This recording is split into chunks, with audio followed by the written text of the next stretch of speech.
California wants to regulate the use of police dogs. Supporters call it racial justice, but critics say it will make policing harder.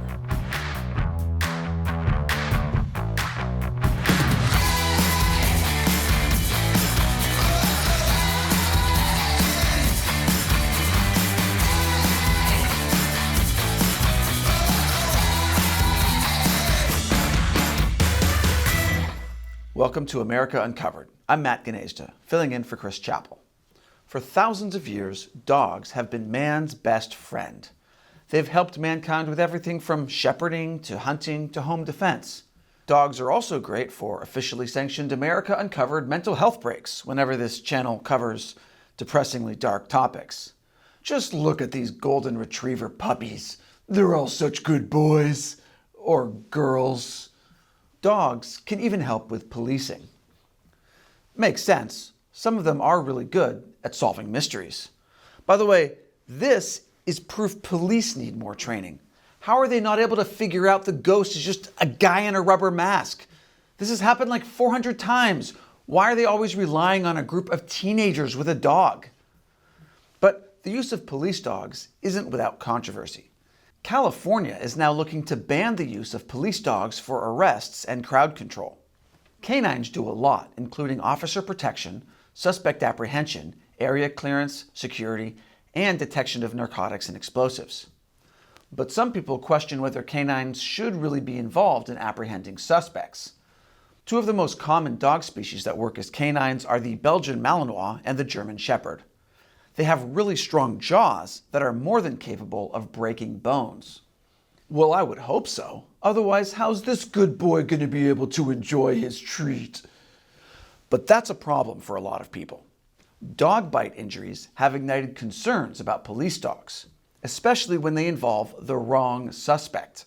Just when you thought it was safe to walk around with loose ground beef in your pockets. What? I'm a man on the go, and sometimes I need a quick hit of protein. Look, this is especially a concern in California. In California, there's little accountability after a police dog injures and maims someone. And state law leaves it up to each agency to decide how the animals are used. Depending on the area, regulations on canines may be looser than other use of force options like batons and tasers. In the Bay Area, many departments have a find and bite policy, allowing police to use dogs to search for and bite people simply if they are suspected of a felony. They're allowed to bite you even if you're just a suspect? Since when have canines been the judge, jury, and executioner? It's hard to stay mad at that face, even when he's violating your constitutional rights. There's a bill to ban police from using canines for arrests and crowd control. It was passed in the California Assembly Public Safety Committee 6-2. Now it moves to the California Assembly Appropriations Committee. The bill's got a long way to go, but if it passes the Assembly and the State Senate and gets signed by California Governor Gavin Newsom, the bill would make California the first state to adopt this type of restriction. Some paint the bill as a complete ban on police dogs, but that's not quite right. While the bill specifically focuses on banning the use of canines for crowd control and suspect apprehension, it would still allow them to conduct search and rescue and detect illegal substances and explosives, and hopefully solve spooky mysteries. The bill's main focus is on completely banning police dog bites. But not everybody agrees with this move. And not just Cop Dog. Don't let those doe eyes fool you. He's been abusing his authority for years, but never gets caught because he buries all the evidence in the backyard. The president of the California Police Chiefs Association is against the bill.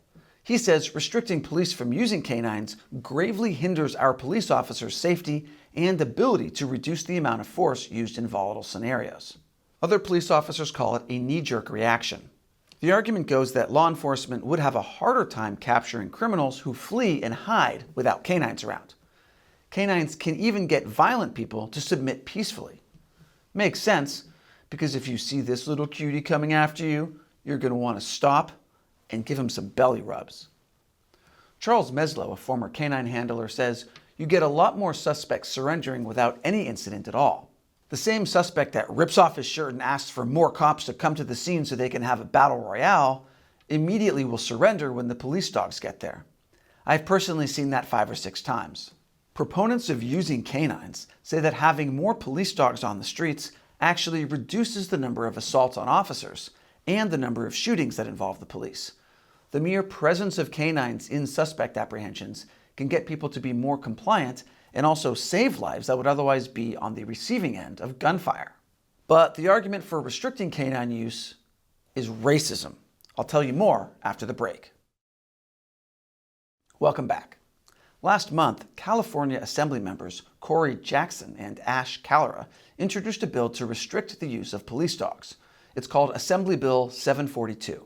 They cited data from the California Department of Justice about how minorities are disproportionately affected by the use of police dogs. According to KTVU, blacks and Hispanics are disproportionately being bitten by dogs across the state.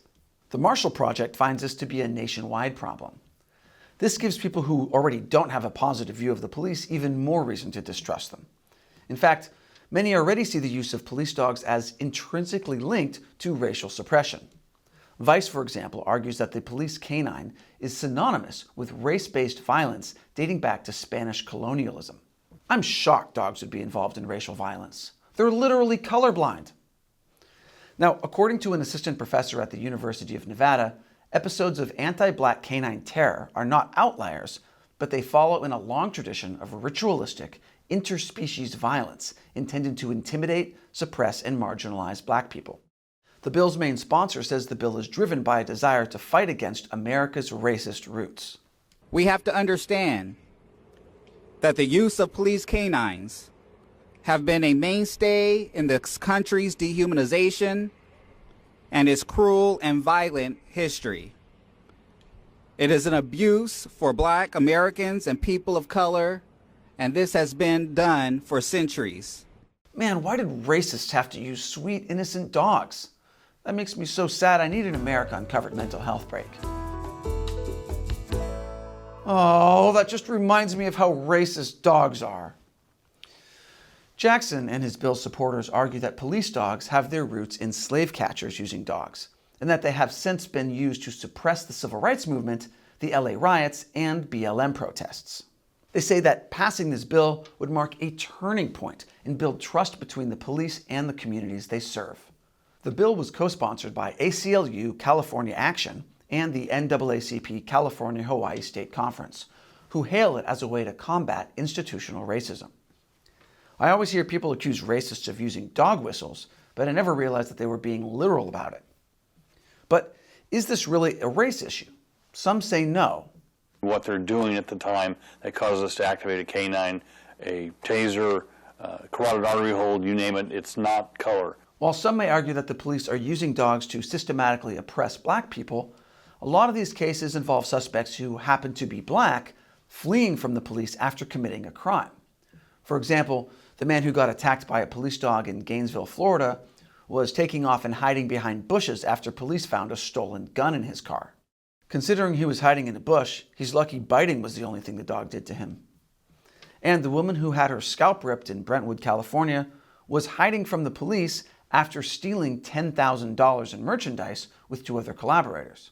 While these were cases of excessive police force, it's pretty disingenuous to compare them to slave catchers, or the infamous time in 1963 when the local sheriff in Birmingham, Alabama, ordered dogs to attack civil rights demonstrators. Now, let me be clear and say that not all cases are like these.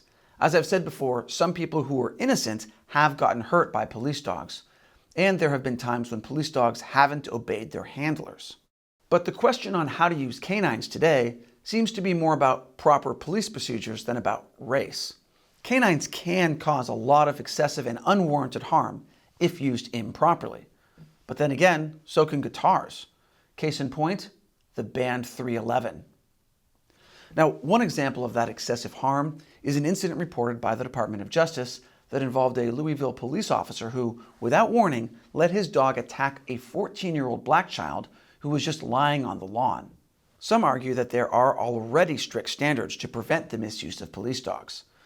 Fresno Police Chief Paco Balderrama argues that strong accountability already exists in most law enforcement agencies that do not allow for the use of canines in low-level arrests, nonviolent arrests, or for crowd control.